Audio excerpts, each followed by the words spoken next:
Hello friends, welcome to English literature friends. This is NCERT of 10th class friends. काफ़ी important आपकी class है, दोनों ही TGT PGT दोनों ही HTET के लिए काफ़ी ज़्यादा इंपॉर्टेंट है फ्रेंड्स। यहाँ से क्वेश्चन है वो पूछे जाते हैं। तो फ्रेंड्स इससे पहले हम जो हमारे 4 चैप्टर कर चुके हैं जो कि 10th क्लास के एनसीईआरटी के, आज हम जो हमारा मोस्ट इम्पोर्टेंट पोइट्री सेक्शन रहता है उसको 2 पार्ट्स में डिस्कस करेंगे, जिसका पहला पार्ट आज हम डिस्कस करेंगे जो कि 1 to 5 पोइम्स का रहता है। और यहाँ से जो क्वेश्चन है फ्रेंड्स 100% आएंगे आपके टीजीटी में भी और पीजीटी में भी, तो काफ़ी इंपॉर्टेंट होने वाली है ये क्लास। लेट्स स्टार्ट करते हैं बिना किसी देरी के। तो फ्रेंड्स यहाँ पे हमारा जो पोएम है उसका नेम है डस्ट ऑफ स्नो, और जो कि पोइट हैं इसके उनका नाम है रॉबर्ट फ्रॉस्ट, जो कि अमेरिकन राइटर रहते हैं फ्रेंड्स, पोइट रहते हैं, जिन्होंने नेचर के बारे में, एनिमल्स के बारे में अपने व्यूज़ दिए हैं, अपनी पोइट्री की है। तो फ्रेंड्स यहाँ हम देखते हैं कि डस्ट ऑफ स्नो की समरी क्या है। तो काफ़ी छोटी सी ये पोइम है जिसमें हमारे पोइट रॉबर्ट फ्रॉस्ट हैं, जो स्टार्टिंग का जो पैराग्राफ स्टेंजा होता है उसमें एक करो के बारे में बताता है कि एक करो होता है कि जो कि हेमलेक ट्री के ऊपर बैठा हुआ है, एक जो आग का दतूरे का जो पेड़ है उसके ऊपर बैठा हुआ है। दतूरे का पेड़ यहाँ पे दिखाया है। तो पोइट कहता है कि फ्रेंड्स जो स्टार्टिंग में पोइट का मूड होता है वो ऑफ होता है। काफ़ी पोइट होते हैं हमारे रॉबर्ट फ्रॉस्ट, वो दुखी होते हैं, और जो हेमलेक ट्री होता है उसके नीचे पोइट बैठे हुए हैं, खड़े हुए हैं फ्रेंड्स। तो कहता है कि पोइट जैसे ही जो क्रो होता है वो हेमलेक ट्री को हिलाता है, तो वहाँ से जो हेमलेक ट्री होता है, दतूरे का पेड़ होता है, उसके ऊपर स्नो होती है फ्रेंड्स, बर्फ़ होती है, और वो नीचे झड़क जाती है। इतनी ही छोटी सी घटना से जो पोइट होता है उसका मानसिक परिवर्तन होता है, मानसिक दशा होती है वो परिवर्तित हो जाती है। पोइट होता है उसका मूड चेंज हो जाता है। चेंज होता है वो काफ़ी ज़्यादा इम्पोर्टेंट है हमारी लाइफ में, और नेचर होती है वो किसी के भी मूड को काफ़ी खुश कर देती है। तो यहाँ तक कि जो पोइट कहता है कि अब से पहले मेरा मूड है वो काफ़ी ऑफ था, लेकिन अब मैं काफ़ी खुश हूँ। मैं ये बात सोच सकता हूँ कि मैं भी आगे, जो मेरा टाइम ख़राब हो गया वो तो हो गया, लेकिन अब मैं एक नई शुरुआत करूँगा। अपने आगे का जो टाइम है, डे रहता है, उसको मैं अच्छी तरह यूज करूँगा, जैसे कि करो ने किया। पहले करो है वो भी बैठा हुआ है, और जैसे ही करो उड़ता है तो पोइट भी कहता है कि इसी तरह मैं भी उड़ान भर के, मैं भी अपने मूड को चेंज करके अपना आगे का डे अच्छा बना सकता हूँ। तो यही हमारी पोइट्री है फ्रेंड्स। अब चलेंगे इसके इंपॉर्टेंट जो क्वेश्चंस रहते हैं उनके ऊपर।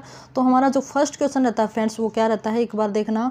हु सुक डाउन दी हेमलेक ट्री। अब कहता कि सुक डाउन होता है फ्रेंड्स हिला देना, कि हेमलेक ट्री को कौन हिलाता है, तो यहाँ पे करो होता है वो हिला देता है। Which tree did the crow shake. अब कहता कि करो होता है वो किस पेड़ को हिलाता है, तो यहाँ पे हमारा जो हेमलेक ट्री होता है फ्रेंड्स, हेमलॉक, उसको वो हिला देता है, जो कि धतूरे का पेड़ है।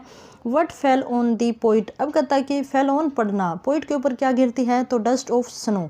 यहाँ पे ऑप्शन नंबर बी रहेगा हमारा करेक्ट, पोइट के ऊपर डस्ट ऑफ स्नो गिरती है। आगे है in what would was the poet earlier. अब कहता कि पोइट का पहले मूड कैसा था, तो पहले वो सैड था काफ़ी ज़्यादा। What was the effect of the fall of the dust of snow on the poet. अब कहता कि जैसे ही पोइट के ऊपर जो स्नो गिरती है, बर्फ़ गिरती है, तो उसका क्या प्रभाव पड़ता है, तो यहाँ पे जो हमारा पोइट होता है उसका मूड होता है वो चेंज हो जाता है। तो changed his mood. What was saved for the poet. तो फ्रेंड्स यहाँ कहता है कि पोइट का क्या बच जाता है, जैसे ही बर्फ़ गिरती है तो उनका जो आगे का जो डे होता है ना फ्रेंड्स, जो बाकी बचा हुआ पार्ट ऑफ द डे वो बच जाता है, मीन्स उसका वो यूटिलाइज करता है। फ्रेंड्स मैं आपको जो स्टोरी बताती हूँ, समरी बताती हूँ, उसका मेरा मोटिव यही होता है कि आप अगर क्वेश्चन होता है उसमें बाई मिस्टेक, कई बार क्या होता है रनिंग में जब हम जल्दी जल्दी पढ़ते हैं तो मिस्टेक हो जाती है, तो आप समरी से बिल्कुल मैच करके अपना जो क्वेश्चन है उसको भी सही कर सकते हो। तो हो सकता है फ्रेंड्स जो ह्यूमन बीइंग होते हैं वो गलतियां करते हैं, कोई भी कर सकता है, किसी से भी भूल हो सकती है, तो फ्रेंड्स मैनेज कर लीजिएगा। अब आगे चलते हैं, जो हमारा नेक्स्ट क्वेश्चन रहता है under which tree was poet standing. अब कहता है कि पोइट होता है वो किस ट्री के नीचे खड़ा होता है, तो यहाँ पे हेमलॉक जो ट्री होता है उसके नीचे हमारा जो पोइट है वो खड़ा होता है। तो option number B. Who is the poet of the poems dust of snow. अब कहता है कि इस पोइम के पोइट कौन है, तो जैसा कि बताया रॉबर्ट फ्रॉस्ट हैं वो इसके पोइट रहते हैं। तो फ्रेंड्स अब चलते हैं नेक्स्ट पोइम के ऊपर, जो कि हमारी रॉबर्ट फ्रॉस्ट की है। उसका जो नेम है वो है fire and the ice. Very very important ये हमारी क्लास है, सॉरी ये हमारी पोइम है फ्रेंड्स। यहाँ से क्वेश्चंस काफ़ी टाइम पूछे गए हैं प्रीवियस ईयर में। अब चलते हैं जो इसकी समरी है उसके ऊपर। तो फ्रेंड्स जैसा कि नाम है हमारा फायर एंड आइस, यहाँ पे जो पोइट होता है वो कहता है कि जो आइस है फ्रेंड्स वो तो हमारी किसका सिंबल है और जो फायर है वो किसका सिंबल है। तो फ्रेंड्स हम देखते हैं कि जो हमारी आइस है जो हमारी फायर है वो तो हमारा सिंबल है डिजायर का, और जो हमारी आइस है उसका जो सिंबल है वो क्या है फ्रेंड्स, घृणा का, हेट का। जो हमारी बर्फ़ है वो तो घृणा का सिंबल है, जबकि जो फायर है वो हमारी डिजायर का। तो पॉइंट कहता है कि फ्रेंड्स एक दिन ये संसार है वो ख़त्म हो जाएगा आइस और फायर से, मीन्स आइस रूपी जो हमारी घृणा है उससे संसार वो ख़त्म हो जाएगा, और फायर रूपी जो हमारे डिजायर्स हैं उनसे एक दिन वर्ल्ड है उसका अंत हो जाएगा। आदमी आदमी को देखना पसंद नहीं करेगा, एक दूसरे से काफ़ी ज़्यादा घृणा करेगा, जिससे कि ये संसार है वो ख़त्म हो जाएगा। फिर दूसरी बात कहता है कि पोइट कि जो मनुष्य होते हैं उनकी इतनी ज़्यादा इच्छाएं बढ़ जाएंगी कि वो गलत काम करना शुरू कर देंगे, जिससे कि हमारा संसार है वो ख़त्म हो जाएगा। तो यही हमारी जो फायर एंड आइस का सिंबोलिज्म यहाँ पे पोइट ने किया है। पूरी समरी जो मैंने आपको बता दी वही है। अब चलते हैं जो क्वेश्चंस हैं उनके ऊपर। What will the world and in, अब कहता है कि अकॉर्डिंग टू पोइट हमारा जो संसार है वो किस से ख़त्म हो जाएगा। तो फ्रेंड्स मैंने आपको बताया कि बोथ फायर एंड आइस से जो संसार है वो एक दिन ख़त्म हो जाएगा। अब चलते हैं सेकंड क्वेश्चन के ऊपर। What does violent desire refer to, अब कहता है कि वोलेंट डिजायर है वो किसके रूप में पोइट ने यहाँ पे दिखाई है। तो मैंने बताया आपको फायर है वो हमारी क्या होगी, एक वोलेंट डिजायर होगी। आगे होगा फ्रेंड्स फायर को डिजायर के रूप में प्रेजेंट किया है। नेक्स्ट है व्हाट डज आइस सिम्बोलाइजेज, अब कहता है कि जो आइस है उसको किसके सिम्बोलाइज के रूप में यूज़ किया है। तो यहाँ पे हमारा आंसर होगा हेटर्ड के, जो एक दूसरे से नफरत करेगा उसको आइस बोला friends. What does some people think the world will end in, अब कहता है कि कुछ लोग सोचते हैं कि जो वर्ल्ड है वो इस प्रकार ख़त्म हो जाएगा। तो कुछ लोग कहते हैं कि फ्रेंड्स जो वर्ल्ड है वो फायर से ख़त्म हो जाएगा। What does the poet think the world will end in, अब कहता कि पोइट क्या सोचता है कि वर्ल्ड है वो कैसे ख़त्म होगा। तो यहाँ पे हमारा आंसर रहेगा आइस, मीन्स जो हेट है लोगों में इतनी ज़्यादा घृणा हो जाएगी कि वो एक दूसरे पे मारने मरने पर उतर जाएंगे। ठीक है फ्रेंड्स, तो यहाँ पे पोइट ने बताया है जो कि हमारे रॉबर्ट फ्रॉस्ट हैं।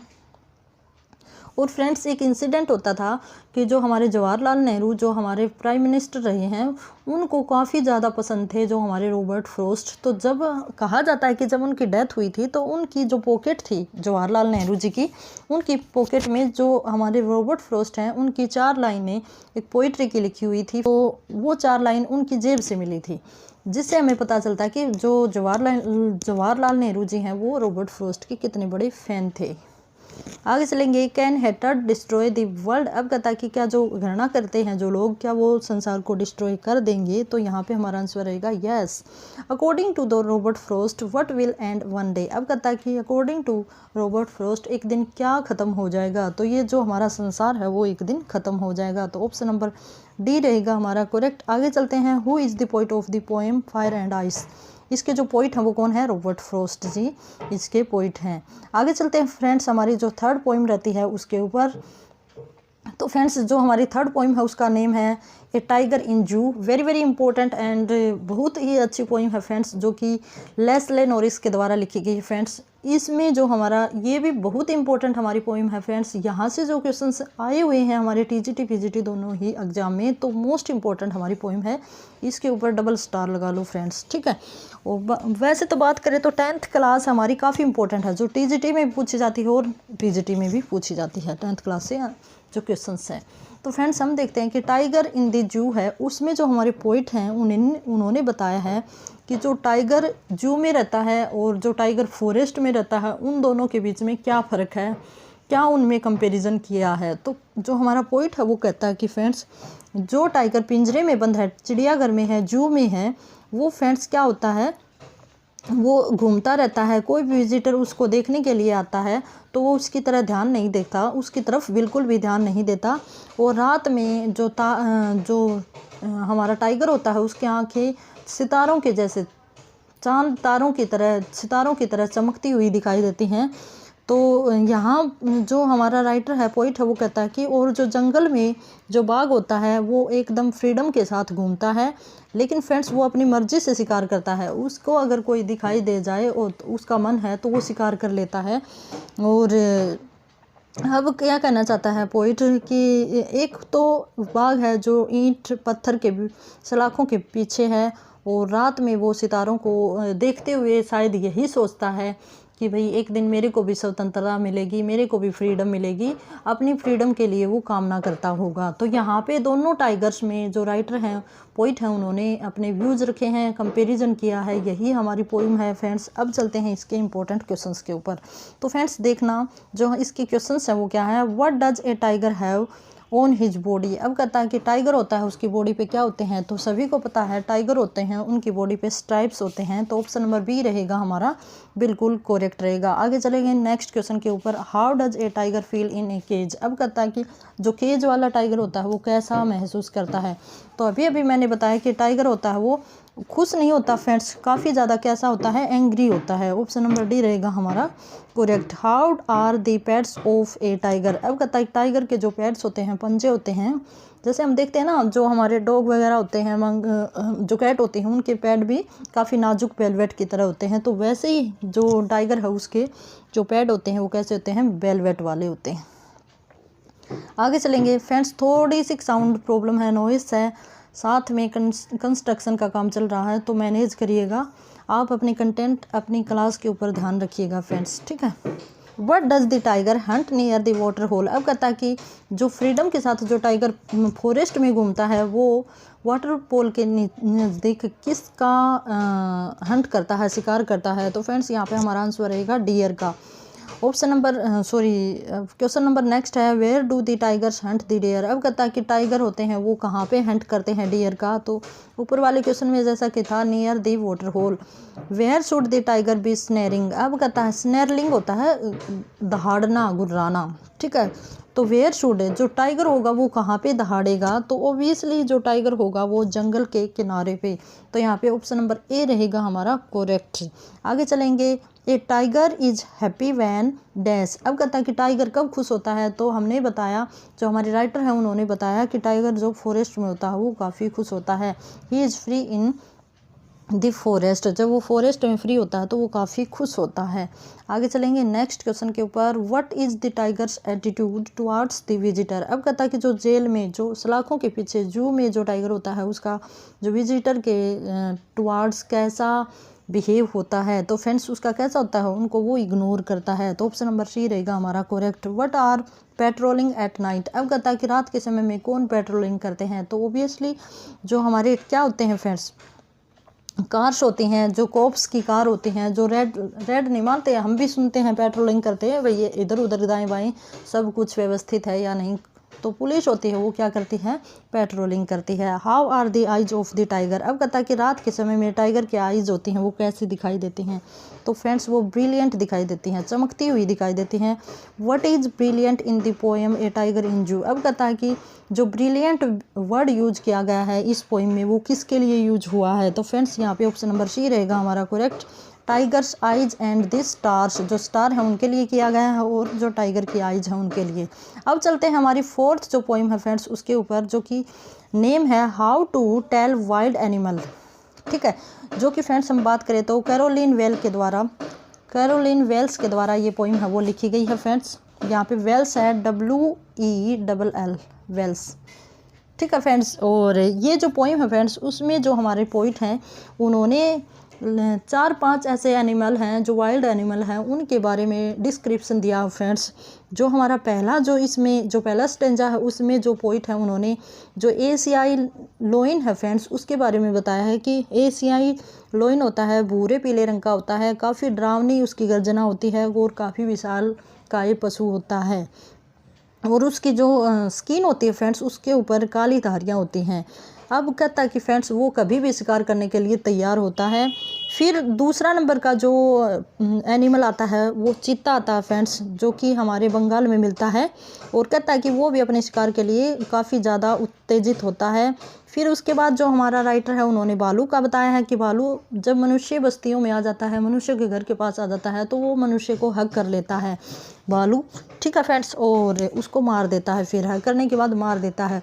फोर्थ नंबर का हमारा जो एनिमल है वो है क्रोकोडाइल होते हैं, वो हमेशा झूठे आंसू बहाते रहते हैं और वो भी मनुष्य पे अटैक करते हैं, खा जाते हैं अपने शिकार को, फिर आता है फ्रेंड्स हमारा हाइना, जो कि लकड़बग्गा होता है, वो मुस्कुराता हो, उसकी जो लुकिंग होती है चेहरे की वो ऐसी लगती है कि जैसे वो मुस्कुरा रहा होता है, जैसे स्माइलिंग फेस होता है हाइने का, जो हाइना होता है लकड़बग्गा होता है फ्रेंड्स। ठीक है, फिर उसके बाद जो हमारे राइटर हैं, पोइट हैं, उन्होंने गिरगिट के बारे में बताया है कि गिरगिट होता है वो कितना विचित्र होता है, जो कि रंग बदलता रहता है। तो यहाँ पे 6 हमारे ऐसे 6 ही हैं शायद जिनके बारे में जो हमारे पोइट हैं उन्होंने डिस्क्रिप्शन दिया है। अब चलते हैं फ्रेंड्स इसके क्वेश्चंस के ऊपर। तो लेट्स स्टार्ट करते हैं बिना किसी देर के। फ्रेंड्स स्पीडली मैं करवा रही हूँ, आई होप सो फ्रेंड्स आपको समझ तो आ रहे होंगे। फिर भी कोई कमेंट क्वेरी रहती है, कोई प्रॉब्लम रहती है तो कमेंट बॉक्स में डाल दीजिएगा। जो भी आपके इंपॉर्टेंट कमेंट रहते हैं उनके मैं answer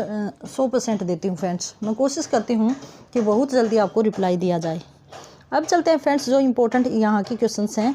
where do we see the Asian lion. अब कहता है कि एशियन लोइंस को हम कहाँ देखते हैं, तो एशियन लोइन होते हैं वो फ्रेंड्स ईस्टर्न कंट्रीज में हम देखते हैं। Now second question is what is the colour of the Asian lions. अब कहता है कि एशियन लोइन का कलर कैसा होता है, तो फ्रेंड्स यहाँ पे ब्राउनिश येलो होता है, पीले भूरे रंग का एशियाई जो लोइन होता है वो होता है फ्रेंड्स। आगे चलते हैं थर्ड नंबर के क्वेश्चन पे। To which animal does the poet call noble. अब कहता है कि इनमें से किस एनिमल को जो कवि होता है वो नोबल कहता है, तो फ्रेंड्स यहाँ पे टाइगर होगा हमारा answer. Which animal has black stripe on his body. अब कहता है कि किस एनिमल के शरीर के ऊपर, बॉडी के ऊपर ब्लैक स्ट्राइप होती हैं, तो फ्रेंड्स हमारा टाइगर रहेगा इसका आंसर। जो टाइगर होता है उसकी बॉडी पे ब्लैक स्ट्राइप्स होती हैं, धारियाँ होती हैं। Which animal has black spots on his hide. अब कहता है कि जो पोइट होता है, कौन सा एनिमल ऐसा होता है जिसकी बॉडी के ऊपर स्पॉट होते हैं, ब्लैक स्पॉट होते हैं, तो फ्रेंड्स इसका जो आंसर रहेगा वो हो रहेगा लेपर्ड। जो लेपर्ड होता है उसकी बॉडी के ऊपर ब्लैक होल्स जैसे सर्कल्स होते हैं ना, चित्के होते हैं।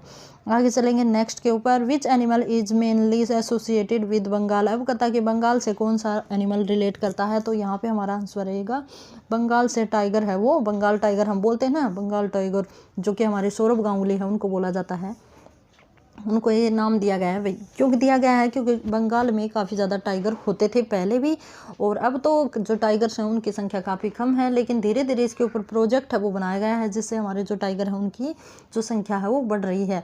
अब आप एक कमेंट करके बताना कि कौन से देश से शायद 5 ही टाइगर मंगवाए गए थे जो कि यूपी के जंगल में छोड़े गए हैं, जो कि टाइगर प्रोजेक्ट के तहत। तो कमेंट करके बताइएगा अगर आप क्लास मेरी पूरी देखते हो तो। आगे चलते हैं। Which animal gives you an embrace. अब कहता है कि कौन सा एनिमल आपको हग करता है, एम्ब्रेस करता है, तो फ्रेंड्स यहाँ पे हमारा आंसर रहेगा बियर। बियर होता है वो मनुष्य को देखकर उसको पकड़ लेता है, फिर उसको मार भी देता है। The face of which animal appear smiling. अब कहता है कि किस एनिमल का फेस होता है वो स्माइलिंग होता है, तो फ्रेंड्स यहाँ पे हमारा आंसर रहेगा हाइना। जो हाइना होता है उसका फेस स्माइलिंग हमें दिखाई देता है। Which animal shades tears while eating his victim. अब कहता है कि कौन सा एनिमल ऐसा होता है जो आंसू गिरता है और अपना विक्टिम शिकार भी कर लेता है, तो फ्रेंड्स वो होगा क्रोकोडाइल। आगे चलेंगे नेक्स्ट के ऊपर। Which of the following animals lives on a tree. अब कहता है कि कौन सा एनिमल ट्री के ऊपर रहता है, तो सभी को पता है जो कैमेलियन है वो, जो गिरगिट होता है वो ट्री के ऊपर रहता है। Which animals changes his colour according to its surrounding. अब कहता है कि भारी वातावरण को देखकर कौन सा एनिमल अपना कलर बदल लेता है, तो यहाँ पे हमारा आंसर रहेगा कैमेलियन। जो कैमेलियन है वो अपना कलर है वो चेंज कर लेता है, गिरगिट होता है, गिरगिट की तरह रंग बदलना। ठीक है, आजकल के मोस्टली पीपल ऐसे ही हैं फ्रेंड्स। बाकी है अच्छाई भी है लोगों के अंदर काफ़ी ज़्यादा है, और ठीक है। नेक्स्ट चलते हैं, हमारे 5th पोइम रहती है जो कि लास्ट पोइम है इस क्लास की फ्रेंड्स, और आगे वाली जो हमारी क्लास रहेगी उसमें लगभग 6 पोइम होंगी, शायद 11 पोइम रहती हैं हमारी 10th क्लास की एनसीईआरटी में। तो फ्रेंड्स इस पोइम का नेम है द बाल पोइम। द बाल पोइम है, और इसके जो राइटर हैं, पोइट हैं, वो हैं जॉन बेरीमैन। कौन है? जॉन बेरीमैन हैं, वो इसके पोइट हैं। इसमें फ्रेंड्स जो पोइट होता है वो कहता है कि मैंने एक लड़का देखा जो अपनी पानी में अपनी बॉल को खो देता है, और कहता है कि फ्रेंड्स उस टाइम पे जब वो लड़का होता है, छोटा लड़का होता है, तो उसको ये नहीं पता कि बॉल की कीमत क्या है, और लेकिन फ्रेंड्स उसको बहुत ज़्यादा दुख होता है जब वो लड़का होता है उसकी बॉल खो जाती है, गुम हो जाती है। तो जैसे हमें होता है ना फ्रेंड्स, चाहे कोई कितनी भी, अगर हमें कोई चीज़ बहुत अच्छी लगती है और वो गुम हो जाती है तो दुख तो बहुत होता है, चाहे वो 10 रुपये की हो, ठीक है। और यहाँ पे जो हमारा राइटर होता है वो कहता है कि जो लड़का होता है जब उसकी बॉल जा रही होती है पानी के अंदर तो लड़का एकटक देख रहा होता है और कभी भी ये देखता है, कभी उसकी न तो हेल्प करवाता है, न ही उसके इंटरफेयर करता है उसके काम में जो बच्चा होता है। और लड़का कहता है कि ना सॉरी पोइट कहता है कि लड़का गेंद खो जाने की जो हानि होती है, जो लॉस होता है, उसको सहनशीलता के साथ और प्रसन्नता के साथ सीख जाए, सहन करना सीख जाए। कि पोइट कहता है कि वो लड़का है, मैं उसको इसीलिए उसको नहीं उसके काम में इंटरफेयर कर रहा होता कि ताकि बच्चे को पता चल जाए कि कैसे हम लॉस होता है उसको हम सहन करें और कैसे हम प्रसन्नता के साथ जो हमारे अंदर हमारे दुख सुख आते हैं उनको हम सहन करना सीखें। अब कहता है कि प्रत्येक मनुष्य होता है उसको किसी न किसी अपनी प्रिय वस्तु को खोना ही पड़ता है खुद, और उसकी गुम भी हो जाती है फ्रेंड्स, और उसको सहन भी करना पड़ता है। और अपने जो रिस्पॉन्सिबिलिटी होती हैं, कर्तव्य होते हैं, उनको भी साथ साथ निभाना पड़ता है चाहे कोई भी लॉस हो जाए। तो यहाँ पोइट कहता है कि जो ये कहानी है वो लड़के को यही सिखाएगी कि जो लॉस और प्रॉफिट होते हैं वो हमारे जीवन का अभिन्न अंग है, काफ़ी इम्पोर्टेंट पार्ट है हमारे जीवन का। और मनुष्य को जो लॉस होता है उसको एक सामान्य थिंग समझ के अपने आप को फिर से एडजस्ट करके आगे बढ़ते रहना चाहिए। तो यही पॉइंट है फ्रेंड्स। अब चलते हैं इसके क्वेश्चन से आपके एक आधे और फैक्ट रहेंगे वो भी कंप्लीट हो जाएंगे। तो फ्रेंड्स पहला जो क्वेश्चन है वो क्या रहता है देखना एक बार। First question is who loses his ball. अब कहता है कि इस पोएम में कौन अपनी बॉल को लॉस करता है। तो हमारा जो द बॉय होता है ऑप्शन नंबर बी वो रहता है correct. Where has the boy lost his ball. अब कहता है कि बॉय अपनी बॉल को कहाँ खो देता है। तो in the water option number A रहेगा हमारा correct. How does the boy feel when he losses his ball. अब कहता है कि पोइट कैसा महसूस करता है, बच्चा कैसा महसूस करता है जब वो अपनी बॉल को खो देता है। तो कन्फ्यूज, ट्रैम्बलिंग और शेकन, और ऑल ऑफ दी अबव हमारा आंसर रहने वाला है। ठीक है फ्रेंड्स, बच्चा होता है उसको दुख तो होता ही है। और what does the poet say about money. अब कहता है कि पोइट मनी के बारे में क्या कहता है। तो मनी क्या कहता है कि फ्रेंड्स मनी है वो एक एक्सटर्नल चीज़ है, उसके ऊपर हमें खेद नहीं करना चाहिए। तो यहाँ पे ऑप्शन नंबर बी रहेगा हमारा correct. What does the poet say about this world is made of. अब कहता है कि पोइट क्या कहता है कि जो वर्ल्ड होता है वो किससे बना होता है। तो फ्रेंड्स यहाँ पे हमारा आंसर रहेगा पोजेशंस। पोजेशन क्या होता है फ्रेंड्स, जो बाहरी हमारी चीज़ होती है, जो मनी होती है, जो हमारे मोह होता है, जो हमारा जो आर्टिफिशियलिटी होती है, जो हमारी जो कृत्रिम चीज़ हैं, जो भौतिक चीज़ें हैं, उनसे हमारा जो संसार है वो बना हुआ होता है। The boy remembers his dash days. अब कहता कि बॉय होता है वो अपने किन दिनों को याद रखता है। तो फ्रेंड्स हम देखेंगे कि जो उसके यंग डेज होते हैं उनको जो बॉय है वो याद रखता है। आगे है what could the poet buy for the boy. अब कहता कि क्या पोइट कुछ खरीद सकता था बच्चे के लिए, क्या खरीद सकता था। तो फ्रेंड्स बाल होता है, जो बॉल होती है उसको पोइट खरीद सकता है, लेकिन पोइट ये समझाना चाहता है बच्चे के लिए कि ये जो दुख होते हैं, अगर हमारी चीज़ कोई गुम हो जाती है तो हमें कैसे उसको सहन करना सीखें। ठीक है, आगे चलेंगे। How are the boy's eyes. अब कहता कि बॉयज़ की जो लड़का होता है उसकी आंखें कैसी थी। तो उसकी आंखें थी वो डिस्परेट थी। डिस्परेट होता है फ्रेंड्स निराशा से भरी हुई थी। What meaning is the boy learning. अब कहता कि बॉय होता है वो क्या सीखता है। तो यहाँ पे हमारा आंसर रहेगा मीनिंग ऑफ लॉस, कि लॉस का मीनिंग क्या होता है ये बच्चा सीखता है। Who is the poet of the poem the ball poem. अब कहता है कि इस पोइम का पोइट कौन है। तो हमारे जॉन बेरीमैन है वो इसके पोइट रहते हैं। और इसी के साथ हमारी जो क्लास है वो कंप्लीट हुई फ्रेंड्स। दूसरी क्लास में फ्रेंड्स हम नेक्स्ट रिमेन्स पोइम्स को करेंगे फ्रेंड्स, जितनी भी हमारी पोइम रहती हैं उनको करेंगे। और आज की क्लास आपकी कंप्लीट हुई, तो बेस्ट ऑफ लक एंड अपनी प्रिपरेशन पे लगे रहिए।